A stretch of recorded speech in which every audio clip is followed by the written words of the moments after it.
Self-proclaimed radio futurologist James Cridland has had his finger on the pulse of podcasting since 2005. In this episode, James spills his predictions on what's next for podcast ads, recurring revenue streams, and podcast apps.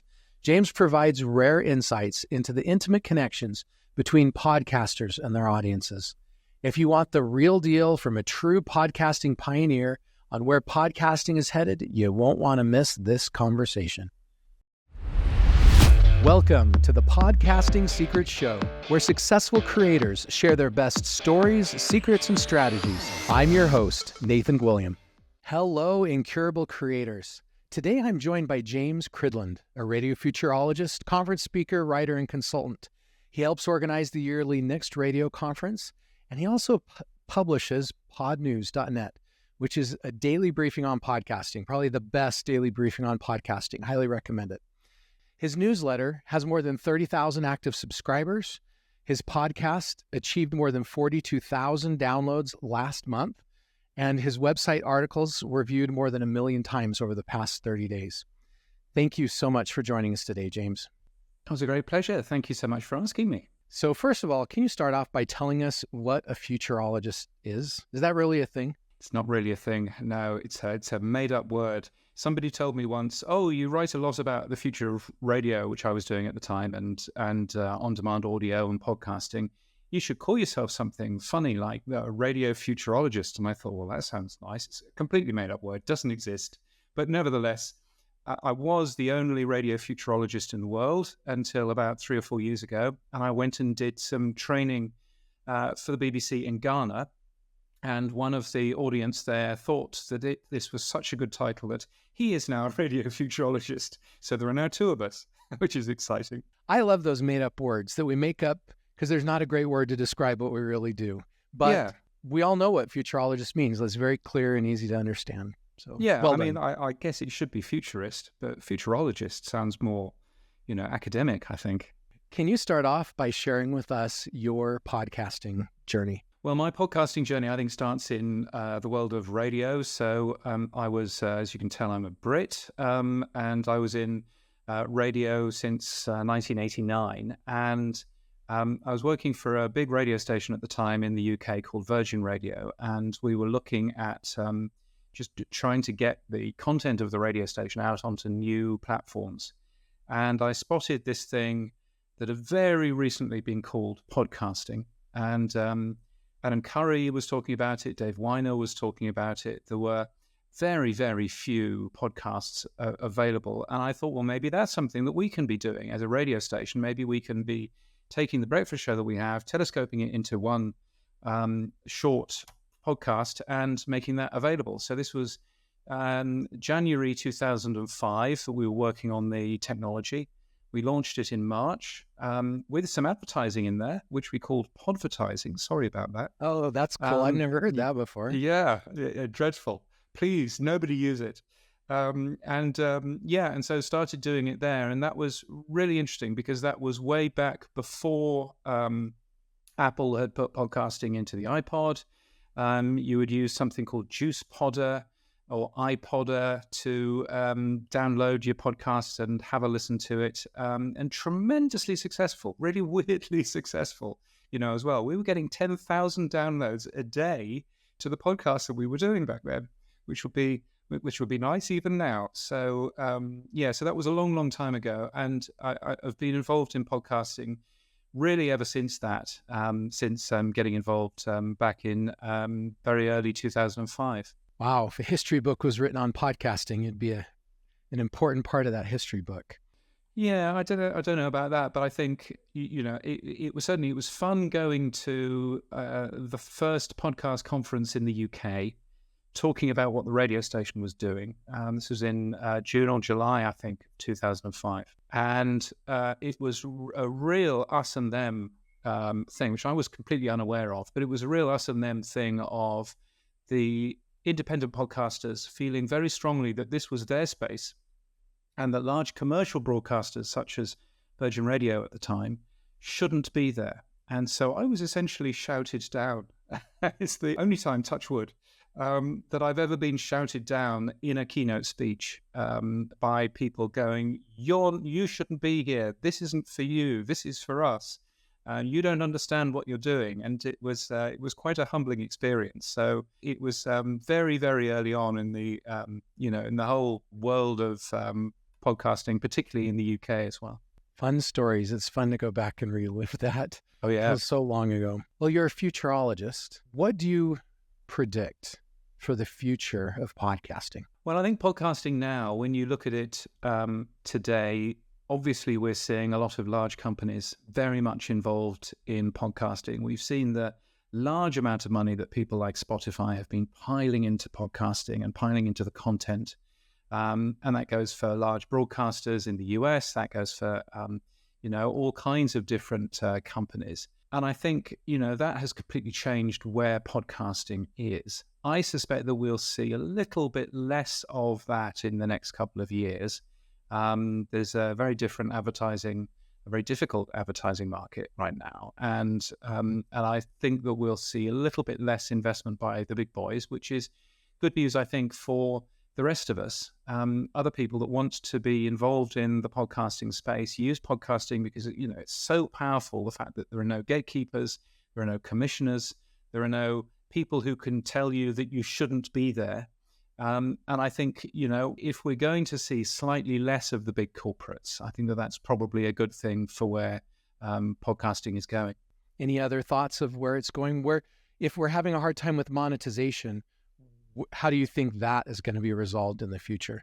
Well, I think monetization is really interesting. I mean, there are lots of different ways of earning money. One of those ways is obviously advertising and things like that. And advertising is lovely, but advertising stops you from doing certain things. So it stops you from sometimes speaking your mind.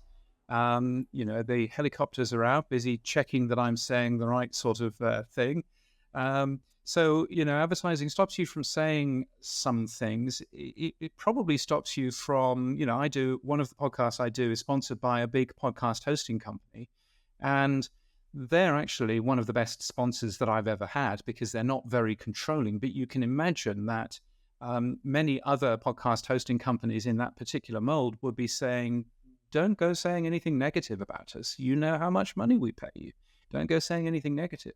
So I think advertising is one part of monetization, but other parts are selling things, selling the books that you write or the courses that you do or all of that kind of thing. And then there's this whole new concept of value for value, which Adam Curry has been really pushing. The idea of asking your audience that if they get value out of what you do, then to repay you in some way. And he talks about time, talent, and treasure. And time is just give me your time, listen to the podcast. Talent is do something for my podcast.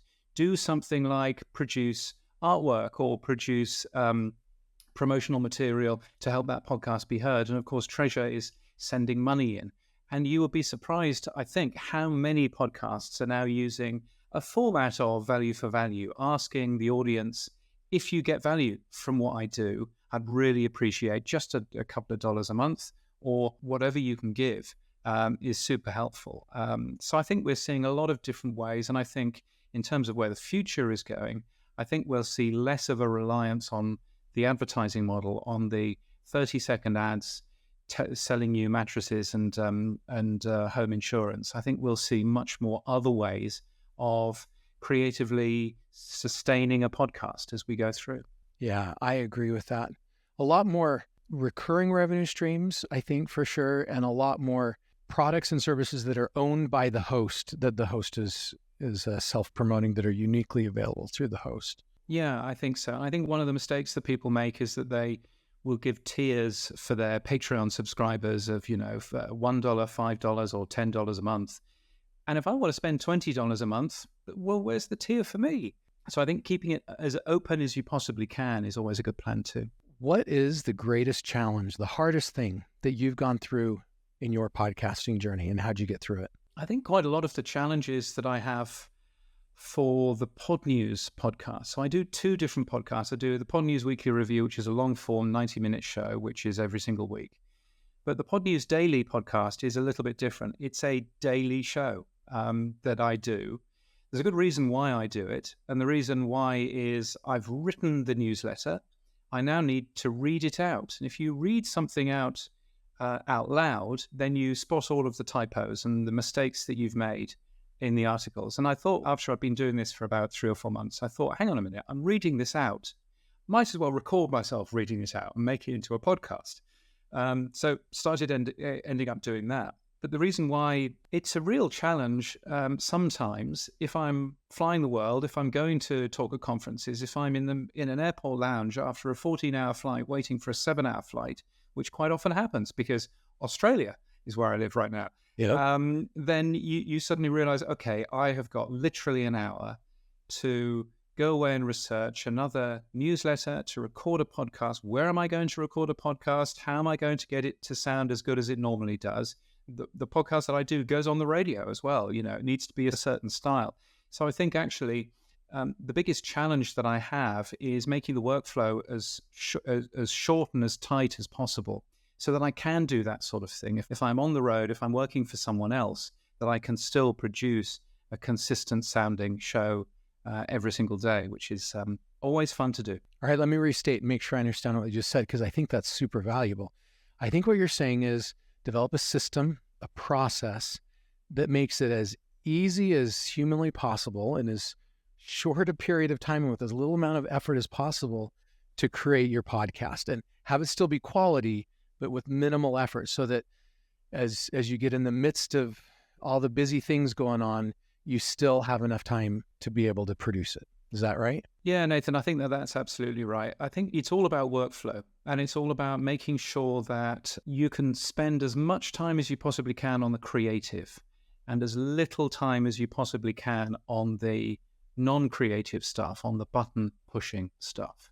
So as an example, when I finished recording podcasts that I do, there is one, I'm a computer programmer as well, and so there's one terminal command that I run, which takes the podcast, which encodes it into lots of different formats, which adds the artwork, which produces the all of the artwork images to the right sizes, which then uploads it, which then tells another system that podcast is uploaded, updates the RSS feed, and so on and so forth. That is one button press from me, because it's completely non-creative. It's something that I want to make as quick as possible for me. And so therefore, I just don't want to spend time doing stuff which is just a robotic thing. So I try and automate as much as I possibly can and try and get the workflow down to make sure that I'm as consistent in the sound of the thing, but also that it's actually taking as little possible time to put together so that I can concentrate on the really fun creative stuff that I end up doing. So as an example, the reason why Pod News comes out at 6 a.m. Eastern Time every single morning is a happy coincidence, because that comes out at 9 p.m. my time. So if I've worked for a client all day, and I had this the other week, I had to fly down to Sydney, which is an hour away, worked with that client all day, flew back, still had time in the office to be able to put together the newsletter and send it out, because it goes out at 9 in the evening. It just so happens it's 6 in the morning US time. So that's great. And the reason why it's not full of very long articles is, again, tied into that workflow thing. Firstly, I don't think it works as a product, but also secondly, it makes it really easy and really straightforward to have links to other people who have put their time and effort into doing that. And I'm the aggregator, helping you find new things about podcasting every day, new things that you might find useful for your podcasting journey. So all of it comes down to workflow, making life as easy as possible, but leaving the time for the creative and taking away all of the other stuff. I love that. That is super valuable advice. Tell us about Pod News. You've mentioned that several times here. What is Pod News? And maybe tell us the origin story. Why does it exist? Yeah, I mean, anybody would think that I used to work in radio advertising and, getting all of the branding right and everything else. So yeah, you're absolutely right. Yeah, so Pod News exists actually because I was at a radio conference. I was at something which was called the it was called the Worldwide Radio Summit, and it was in Los Angeles. And it's a bit like your Worldwide Baseball in that there were very few worldwide people. I think I was one of two, but nevertheless. And I was chatting with a friend of mine in the pub afterwards, and he was saying, "Where do you get your news about podcasting?" And I thought to myself, well, there isn't anywhere really. There's nowhere that is specific around podcasting. There's nowhere that is specific around podcasting, certainly every day, and that covers the business, covers it rather more internationally than just having a look at what's coming out of New York, which a few people were doing at the time. There really wasn't anywhere. And so I thought to myself, well, maybe that's something that I can do. So within a month, I'd put together a pilot of what I thought it could be, put it together. And that's what Pod News really is. So it's a daily newsletter, which is all about podcasting and on demand. There's a lot of jobs in there. There's podcast events in there. There's a bit of data in there as well, showing you who's number one and various other things. Most of those are automated, as you might have guessed from the previous thing. But there's an awful lot of information in there. But yeah, it's specifically there as a 2 or 3 minute read every single morning, just to catch you up on what's going on in the podcasting world. What have been the greatest benefits to you of running that Pod News? I think selfishly, one of the greatest benefits to me is being able to pay myself a salary and, and pay my way. So I moved here to Australia 7 years ago and left behind a career working for radio in the UK. Now, the Australians love you if you are from the UK and you are talking about the radio industry, but they don't love you if you're from the UK, you're talking about the radio industry and you live here. All of a sudden, you're no longer wanted, which was a little bit of a shock to me. So firstly, yeah, it pays for my salary, it pays, it pays for me to support my family, and that's a very important thing. But I think also it's a tremendous opportunity of linking together two things that I think I do okay. One of those is writing and, producing podcasts and things like that, which is something that I enjoy doing. But the other sort of side of it is helping people and helping people understand what this industry is all about. I've worked in the radio industry for 30 years. I've worked in audio for 30 years. I know how important it is and how intimate podcasting can be. And how great audio and the connection that we have with people can really change somebody's life. Yeah, definitely. So you talk about the benefit you receive of getting your salary paid. That comes from the monetization of your show. Can you talk a little bit about how you monetize the Pod News? Yeah, so Pod News itself is, the newsletter is the thing, because the newsletter is the thing that links out to other places where you've got all of the information that you want. The podcast is really only supposed to be there as a bit of promotion for the newsletter. So that's the first thing. The newsletter itself has 3 different ways of earning money. One way is sponsorship, so title sponsorship. So this month we're sponsored by Hindenburg Pro, very good audio editor. And so it's got a number of sponsors in there. It also has supporters, those companies that want to be involved in the newsletter, in the news that we produce, that are linked to from the bottom of every single newsletter. And then there's some classified ads in there as well. The podcast itself earns money because the title sponsor, Hindenburg Pro, as it currently is this month, they'll be delighted with that, end up getting 2 different bites of the same cherry. So they are promoted in the newsletter, in the email newsletter that goes out, but also they're promoted in the podcast as well. And it's been quite fun being able to show off some of the tools that they have in the actual podcast, because I actually use Hindenburg Pro anyway.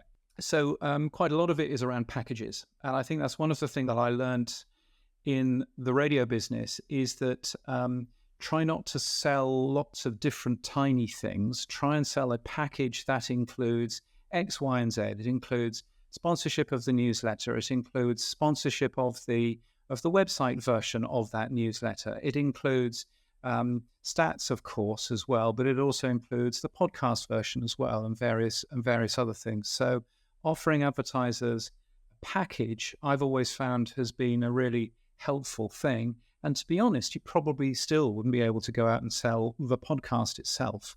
It's much easier going out and selling a larger package where you're reaching more people, just in terms of the time and effort it takes to go out and sell, any of these things. If you can sell video ads on your videos, and you can sell graphical ad banners on your blog posts on your website, just bundling that all together. Super important, but also really important to make it easy as you possibly can for the advertiser, so that they actually have to do very little. So all that the advertiser can do, if they want to, is give me 2 sentences. That's all I need. And then they get everything. If they want to be super clever and do bespoke stuff every single day, then they can absolutely do that. But I try and make it as easy for the advertiser to say yes, because, back in my dim and distant days, I used to go out with the salespeople and help them sell radio advertising. And you very quickly realize that any complication that you put in front of an advertiser just means that they're less likely to turn around and say yes at the end. In our pre-interview, you were talking about something that was really interesting to me. You were talking about the intimacy that listeners feel with the hosts of the shows. Can you share with me a little bit more with your thoughts regarding that? Yeah, I think intimacy is, if you're listening to any podcast about podcasts, or if you're in any podcast conference, then the word intimacy comes up many times. And if you're playing a drinking game, don't, because you'll be under the table very, very quickly. But I do think that intimacy is the thing that makes podcasting and audio as a whole so different to any other media that we actually have, because people feel very close to you. They've literally got you in their ears. 92% of podcast listening happens on headphones. So they've literally got you right in their ear. And I think, I've had some wonderful experiences, as I'm sure that you have, Nathan, of people coming up to you and telling you something that you said in a podcast 9 months ago. And you're there going, wow, I have no idea that you would remember that more than I would. But I think particularly there was something that really stuck with me. I used to be a radio presenter. I used to do an evening show on a radio station in the UK. And there was nothing particularly clever about the evening show. I was just playing songs and talking a bit in between, as any normal music jock would do. But one year I really mentioned my birthday.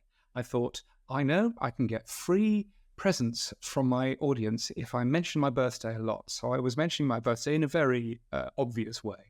And saying, it's only 3 days now until my birthday. It's last time to get to the post office and get, and all this kind of stuff, which was great fun. And I got, 7 or 8 parcels, which I really wasn't expecting, including some girls that came to the door of the radio station, which was a little bit scary. But so that was amazing. And that showed me the power of radio. But one of the things, and the power of audio, but it was the next year that I found even more impressive, because I'd handed in my notice to the radio station. I'd got bored with it. I was going to stop doing this.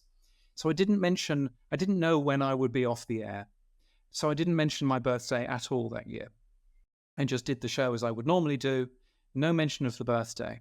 On my birthday, I went into the radio station. This was back in the days before email and everything else. So I went into the radio station, and in the post box for me, there were 6 cards, Nathan.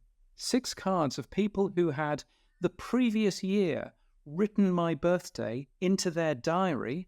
The guy that they've never met, the guy that sits there and plays the B-17 songs and Michael Jackson songs, they'd written my name into a diary. They'd copied that over to the next year, because my birthday's in March the 18th, still time, and had then sent me a card even though I hadn't mentioned it.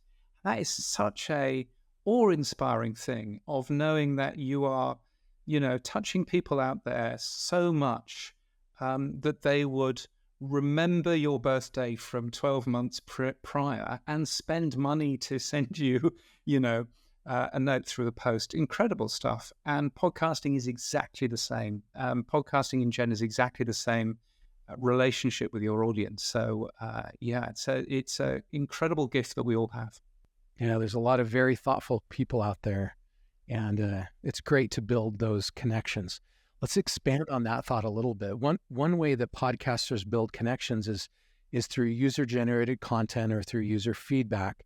Maybe Valentine's Day is coming up and you want to do a show about Valentine's Day and you ask people to share their favorite Valentine's stories that you can then use on your next episode. When I was on your site earlier today, I saw that you had a section for people to submit news to Pod News. You have user-generated content to help you find those great stories. How have you seen user-generated content and user feedback help you in your show improve the quality or promotion of what you're doing? I think there's two things there. I think firstly, reading Apple Podcast reviews can sometimes be amazingly good and sometimes be the most dispiriting thing that you will ever do. So I would probably caution against, I used to use one of these services that would automatically send you every new review that you got. And then I thought, I don't need this in my life anymore. Got rid of it because, you might get 9 really positive comments, and then there's just that one sarcastic, miserable person that has decided that he wants to ruin your life that day. As creative people, we forget those 9. We only focus on the one negative one. So firstly, I would say ignore those. I think what I'm finding really interesting and really exciting is things going on in most definitely the future of podcasting, but things going on with new podcasting apps which allow you to send messages directly from the podcast app, whether that's in the form of comments or whether that's in the form of a payment with some comment. It's a thing called a boostergram. And this is very cutting edge. It's a thing called Podcasting 2.0. There's a very small amount of podcast apps that actually do it. But it does mean that you can get messages directly in from your audience as they are listening to your show. Quite often it comes with some money attached, so that's always nice. But also that means that people are unlikely to spend money to tell you that you're rubbish. So at least you've got that kind of side on it as well. And just the feedback that you get from those things can be really helpful. They can actually help you understand what you should be doing next in terms of your show, help you understand what you should be focusing more on, focusing less on. It's a really useful feedback. And particularly whenever I get feedback via email from a newsletter reader, I always find great interest in that, even if it's a negative thing, because it's people. A lot of things are people's perceptions, people's thoughts about what you're doing. One person said, I don't like your newsletter because it's full of advertising. And I thought, there's one advertiser in there. What do you mean it's full of advertising? And I went to have a look at the newsletter and thought, actually, there are quite a lot of logos that I've put here of the companies that I'm mentioning. Maybe those look like advertising because we're conditioned to to think that a logo is an advert. Maybe I'll just take the logos out and we'll just have text and it'll make it simpler. So I did that, and he came back within 3 months and said, thank you so much. I really appreciate the changes that you've made. And I was then going, well, there you go. It's all perception. Yeah. But it's something that's always worthwhile, taking a look at, I think.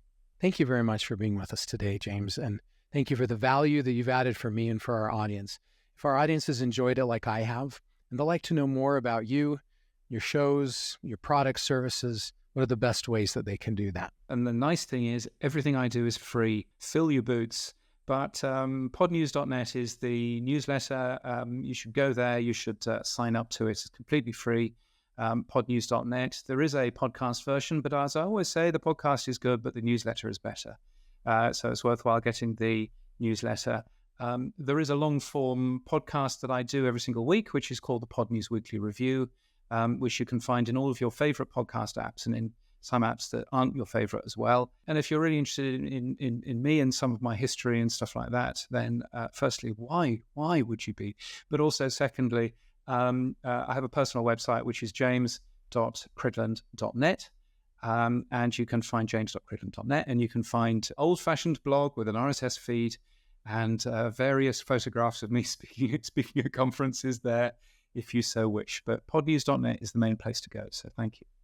And to our audience, I concur with this recommendation of podnews.net. I'm a subscriber, highly recommend it. If you're interested in podcasting, this is definitely something that you should sign up for. Well, thank you, James. Thanks, Appreciate you being with us today. Here are my key takeaways from this episode. Number 1, Podcasting saw huge investments from big companies like Spotify recently, but that will likely decrease going forward. This investment shift will benefit independent podcasters. Number 2, podcast advertising has limitations, so hosts should diversify revenue with other options like selling products and services, subscriptions, and value-for-value donations. Number 4, James launched the daily Pod News newsletter in 2016 after recognizing the need for a centralized source of converting podcasting news and trends. Number 5, Pod News is monetized via sponsorships, supporters, classified ads, and pairing newsletter ads with podcast ads. Number 6, user feedback provides perceptions to help hosts improve and tailor shows, but James warns creators not to get hung up on negative reviews.